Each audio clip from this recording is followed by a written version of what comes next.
एक महत्त्वाची बातमी समोर येते ती म्हणजे मराठा संघटनांची छत्रपती संभाजीनगरमध्ये गोलमेज परिषद आहे। मनोज जरांगे यांना दिलेल्या जीआर बाबत सखोल चर्चा होणार आहे। चर्चेअंती आंदोलनाची नवीन दिशा ठरेल आणि मराठा अभ्यासक, मराठा संघटनांचे प्रमुख, कायद्याचे अभ्यासक यामध्ये सहभागी असतील।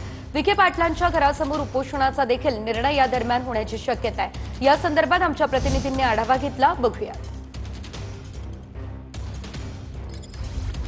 छत्रपती संभाजीनगर शहरात आज मराठा क्रांती मोर्चाच्या वतीने एका मोठ्या गोलमेज परिषदेचं आयोजन करण्यात आले। छत्रपती संभाजीनगर शहरातल्या हडको परिसरामधल्या राणाजी मंगल कार्यालयामध्ये हे आयोजन करण्यात आले। आपण बघू शकताय की या सगळ्या गोलमेज परिषदेची तयारी पूर्ण झालेली आहे।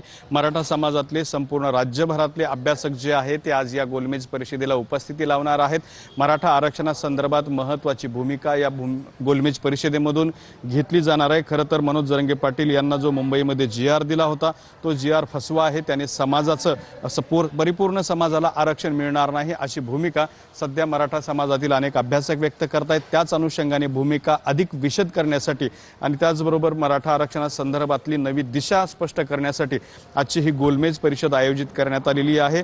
कॅमेरामन हर्षल निकम सोबत दत्ता कानवटे, TV9 मराठी, छत्रपती संभाजीनगर।